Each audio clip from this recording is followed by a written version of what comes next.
Good morning, Emma. How are you? Yeah, really well, thanks. How was your visit to the West Coast?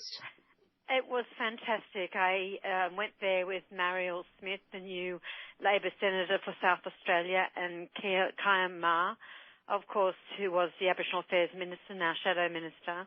And we visited Scottsdale, Kaniba and Ceduna.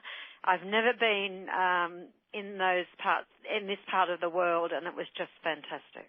Now, as opposition spokesperson for Indigenous Australians, to get out and see, what life like is in the Indigenous communities around country South Australia, what did you think? What were your impressions?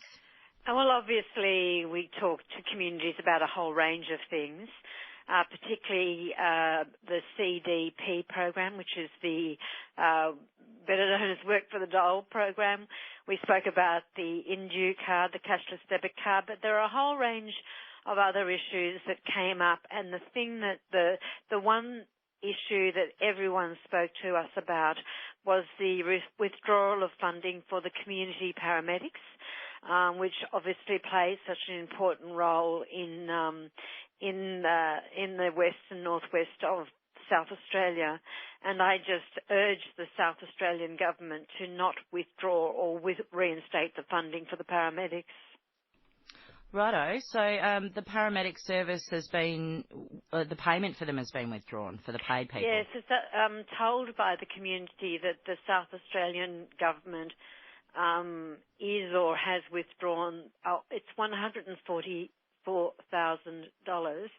And it seems to me that where there is a country region like the Eyre Peninsula, and what community told us, everyone, whether they work for housing, whether they work for DV services, whether they work for the various corporations or the health service, just how critical the paramedics were. And the other thing, Emma, that really was shocking was the condition of the health clinic at Ceduna. It's partly condemned.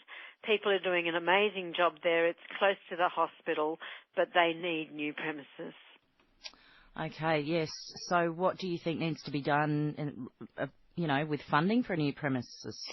Well, there needs to be a look at the present conditions of the premises. I think it can be a combined effort between the state and the federal government, but it is probably one of the most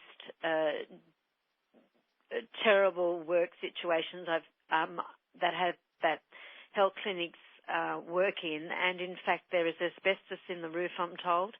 It is partially condemned and completely unacceptable. Linda Burney, as part of your visit up around the West Coast, you also, as you mentioned, went to the Scadesco community. We have them on the show a little later today.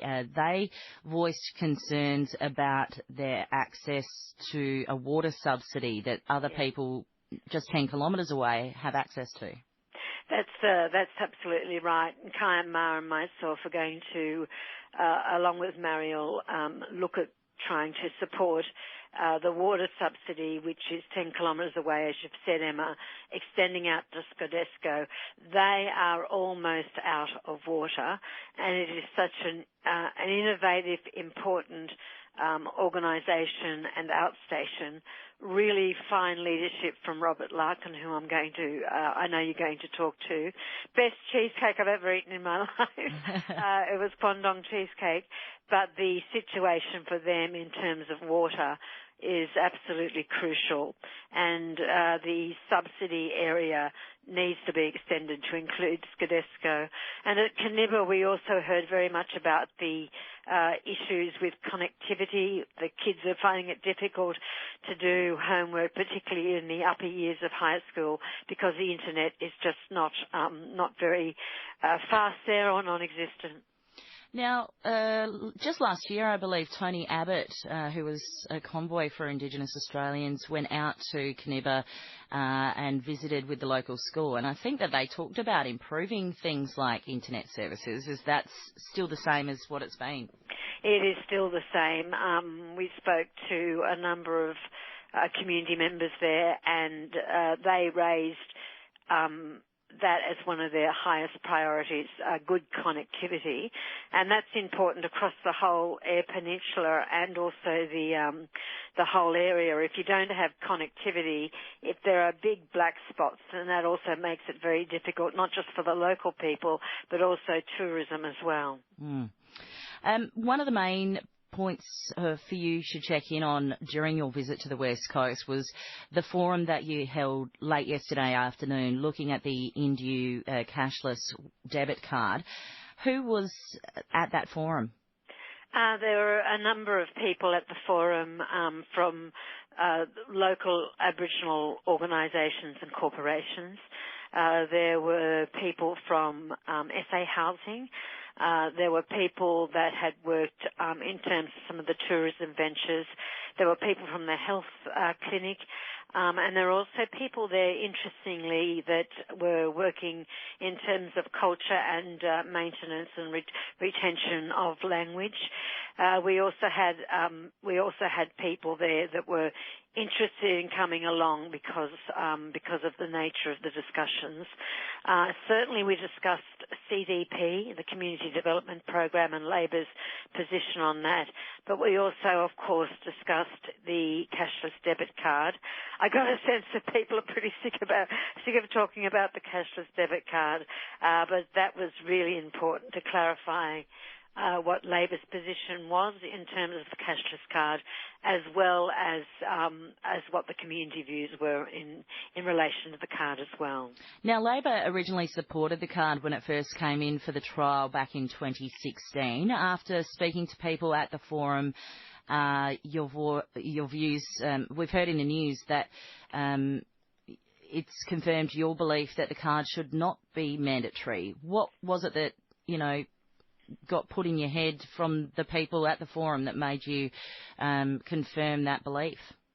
Well, Labor's position has been extremely consistent. I think it's the reporting of it that's been a slight issue, but in the spirit of self-determination in particular, Labor's view is, and I want to be absolutely crystal clear about this, if a community is properly consulted and a community expresses that they want the card, then it is not the role of a political party, be it Labor or Liberal, to stand in the way of that. So we support the implementation of the card if there has been proper and informed community consultation by the government, and that has always been Labor's position.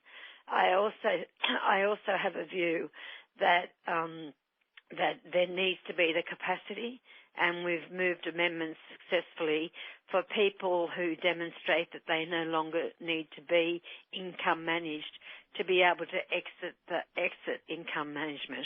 And I think that's a basic fundamental human right. The other view is, of course, along with those two positions that I've just put, and we see this particularly up in Cape York, where income management is a feature of the community up there, that there are certain cases and certain instances where income management's appropriate, particularly if there's child protection issues or if there's domestic violence issues. But it should not be mandatory. There should not be just this blanket application without proper informed consent. Linda Burney, thank you very much for joining us on the program today.